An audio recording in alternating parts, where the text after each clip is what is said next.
ছোলা বুট এবং বাদাম দুটি অত্যন্ত পুষ্টিকর খাবার। নিয়মিত খাদ্য তালিকায় এগুলো অন্তর্ভুক্ত করলে শরীর পায় প্রচুর পুষ্টি।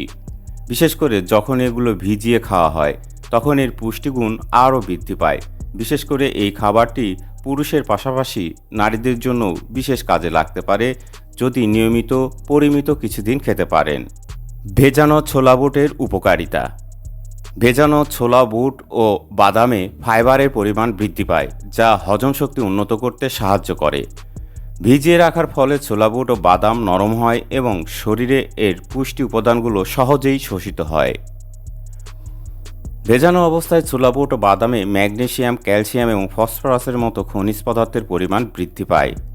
ভিজিয়ে রাখার ফলে ছোলা বুট ও বাদামে অ্যান্টিঅক্সিডেন্টের পরিমাণ বৃদ্ধি পায়, যা রোগ প্রতিরোধ ক্ষমতা বৃদ্ধি করে। ভেজানো ছোলা বুট এবং বাদাম রক্তচাপ নিয়ন্ত্রণে সাহায্য করে। নিয়মিত ভেজানো ছোলা বুট ও বাদাম খাওয়া হৃদরোগের ঝুঁকি কমাতে সাহায্য করে। ভেজানো ছোলা বুট ও বাদাম রক্তে শর্করার মাত্রা নিয়ন্ত্রণে রাখতে সাহায্য করে। ভেজানো ছোলা বুট ও বাদাম দীর্ঘক্ষণ পেট ভরা রাখে, যার ফলে ওজন নিয়ন্ত্রণে সাহায্য করে। এজন্য যারা ওজনের সমস্যায় ভুগছেন তারা এটা নিয়মিত খেতে পারেন। মনে রাখবেন, এটা শুধুমাত্র ধারণা দেওয়ার জন্য তুলে ধরা হয়েছে। শরীরের জন্য উপযুক্ত হলো এগুলোর পাশাপাশি নিয়মিত স্বাস্থ্যের পরীক্ষা করে নেওয়া। উন্নত দেশগুলোর মানুষ কিন্তু এটাই করে। এটাও মনে রাখবেন, আপনাদের একটি সাবস্ক্রাইব আমাকে ভীষণ অনুপ্রাণিত করে এবং এজন্য আমি আপনাদের প্রতি কৃতজ্ঞ থাকব। ভালো থাকুন, সুস্থ থাকুন, সাথে থাকুন।